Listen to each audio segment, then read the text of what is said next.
Guys, we did it. I've been playing this deck for a little bit, and I just got 17th place at the Columbus Regional. I actually supposed to get top 8, but we'll get into that.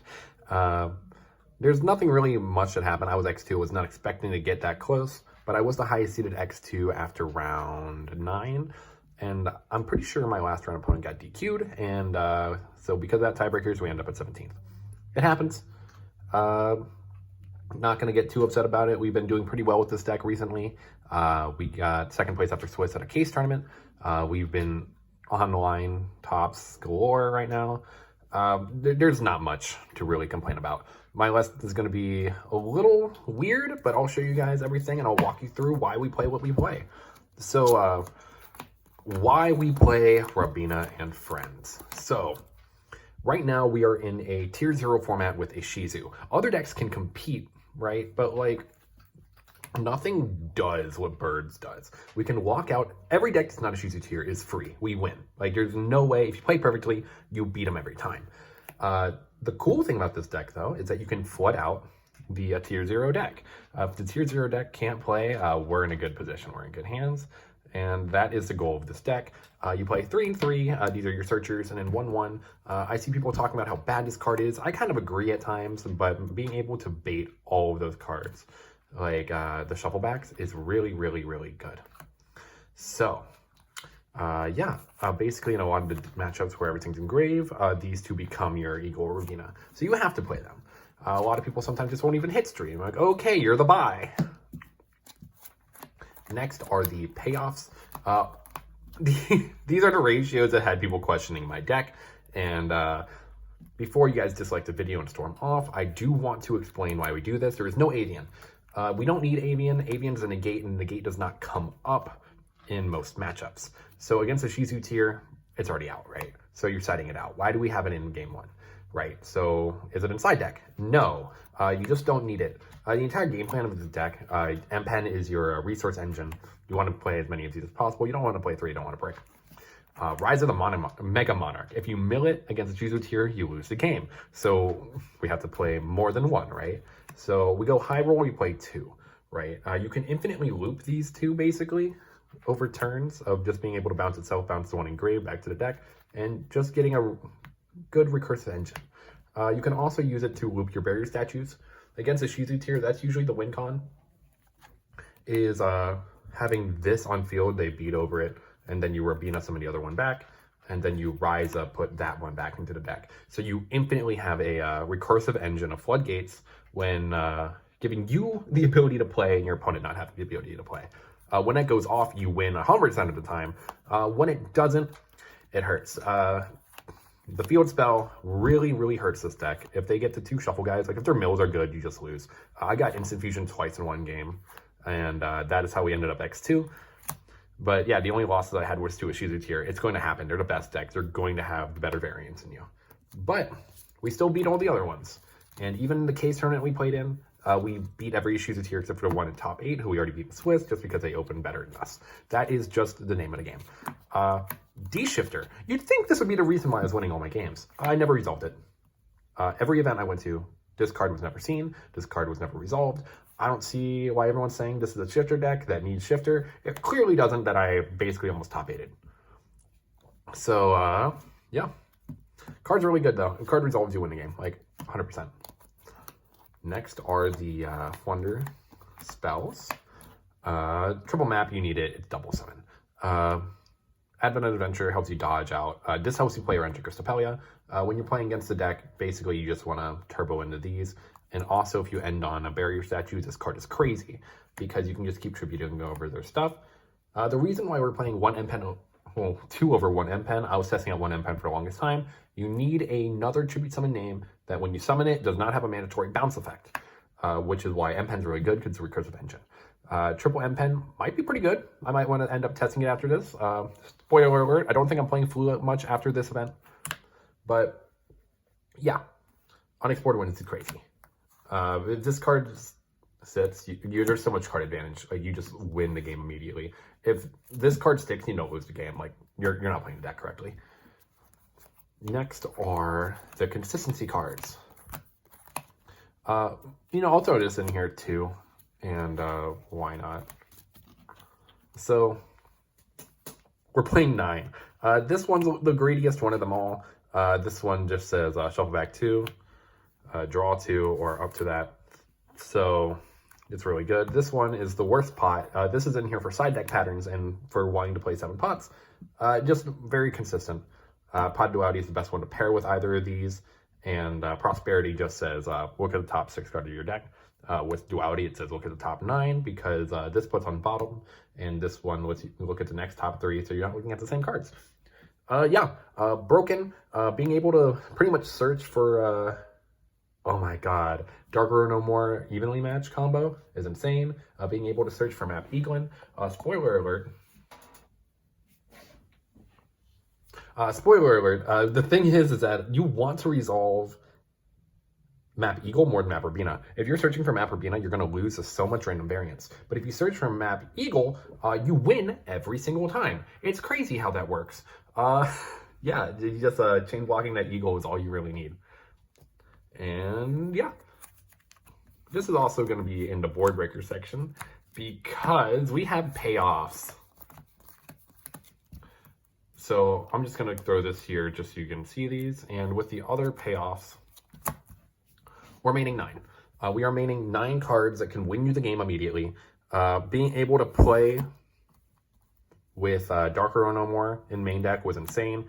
This card was winning me every single matchup. There was a guy I went up against where I Dark Roared him, and he was like, oh, it would be funny if you had evenly matched. And crazy how we evenly did. Yeah, I mean, you're scrying 9 off the top of your deck like every game. You're winning that game. If you can see the top 9 cards of your deck and you're not winning, I don't know what to say, man. Like, this is the most... It's the brickiest deck in the game, but I'd also like to say the most consistent. Like, the entire deck is just Duality, Prosperity, Turbo. You're going to get there. I see a lot of people being confused on main deck Harpies. Basically, the reason why you main deck a Harpies is because the Shoutouts tier is as much of a back row deck as it is a combo deck. So they set so many spells and traps, you really need outs to what they can put up, and this gives you that out. This helps play around Solic. You don't care what they add off that. Sure, add Happiness. I don't fucking care. I'm going to normal some Vario statue. Like, there's just so much. And you're always probably going to see a combination of any of these. So this is a pretty good combination against tier. This is a good combination against tier. Sometimes, for some reason, I've seen them keep the back row. And this shit was crazy. This was insane. You don't lose the back row decks because of this. Like, if anyone plays any back row cards, shout out to the Guru player. I played round 8. Sorry about that. This combination's insane. And yeah, the deck just plays your back row like nothing else. This card was sided out a lot. These two were sided out often enough. Just because, like, you're seeing Field Spell enough. You have, like, what is it? Like 7 ways to Field Spell. So you're going to see it. Terraforming is a good consistency card. I don't like siding it out, but it's like siding out Upstart. Like, it can happen. Terraforming is basically like the modern day Upstart Goblin. Like, that card resolves. Like, oh, dude. And yeah, we have the 1 Dreaming Town. It's all you really need. A lot of people say that you want to set up a M-Pen Dreaming Town. Yeah, M-Pen search Dreaming Town and then have Field Spell. I don't think that's always correct. A lot of times I will just go for this. Just because a lot of people will just normal summon into it and just beat into it. Because, you know, they have the fucking... you have map, right? You have map with a barrier statue. Like, if they can play around it, they can play around it. Like, if you want to play around droplets, like, game 2, this is always the correct ad. But, you know, there's always better ways to do it. That is the main deck. We're on 41. We're on 41 because of side deck patterns. That is correct, people. Sometimes it is okay to play over 40 because of the side deck patterns. 40 is not always correct. Here is the extra deck. I'm just going to show you everything. This was a Sprite Elf. I was playing at Locals today. I sold Sprite. Whoops. Oh well. And yeah, now these are just like 15 blank cards, basically. Like, you can go into Zeus. I never did it, but you can. Next, for the side deck, this is where we get spicy. For monsters, we get triple Ogre and triple Ghost Reaper. Ghost Reaper, at first, this card was insane. Like, first testing the deck, first in online tournaments. Like, this shit was crazy. But as time progressed and tier players got a little better, this card is just not that good. They can always put back stuff with Heartbeat. It's fine. but it's, I don't know, sometimes I just wish this was any other card. I changed up my siding pattern for a Shizu tier after talking it through with some people at Columbus, shout out Bo, and yeah, this card was fine. I'm probably going to change this out in the future if I stick with this deck. This card's insane, but this is one of those cards where you just never take it out, honestly. Like, the amount of, like, plays I could do because of this. Basically, in case you guys are wondering why I'm playing the card Ghost Ogre in the year of our Lord and Savior, 2022, it is because Dimension Shifter is only good against tier and certain rogue strategies, right? But there's a lot of rogue decks. Like, right now, like, the best two decks that you can really play is a Shifter deck or a tier deck, right? So you just take this out against anything that's not tier, and you throw in Ghost Ogre, because Ghost Ogre is like high impact, right? Like, you're not keeping this in against you, so like you're going to be able to have cards touch grave. So against decks like Sprite and Flunder, you can hit Map or hit Gigantic, and they're so behind.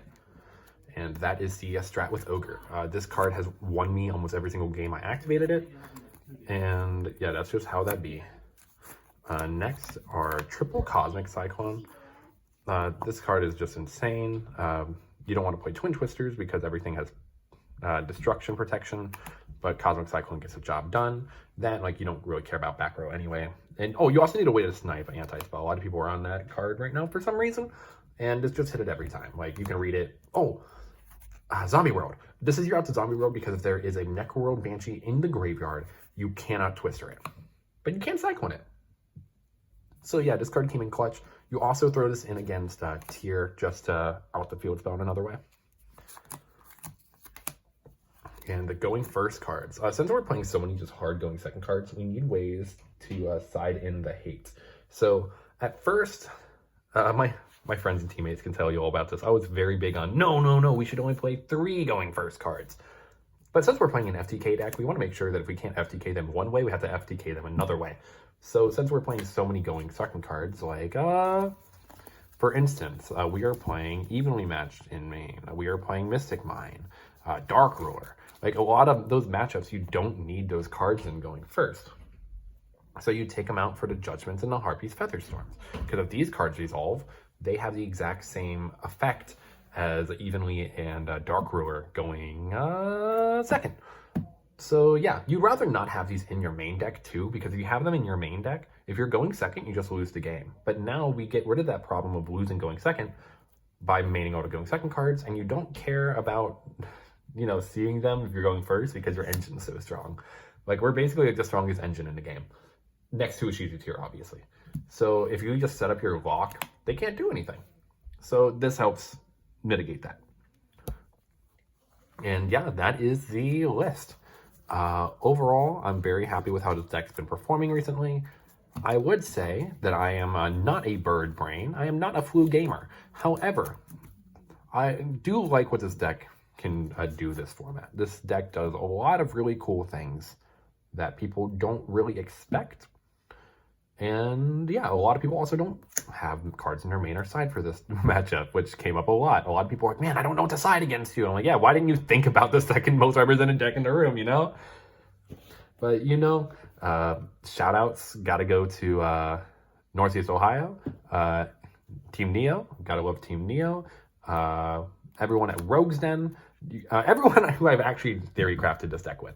So this is gonna go to Cafe, Burrito Man, Hands to Midnight, George, Chandler. Chandler really pulled through with this one. He also let me borrow a couple cards. So also shout out to Jude. She helped me out a lot too. Just being able to talk through with everybody about what Flu wants to do, what I wanted to do with this list, and I think it did really well. And yeah, hopefully I don't bubble top 8 next event either. Hopefully next event in Detroit I get it. So yeah, I'll keep you guys all up to date. You have a great day. Bye.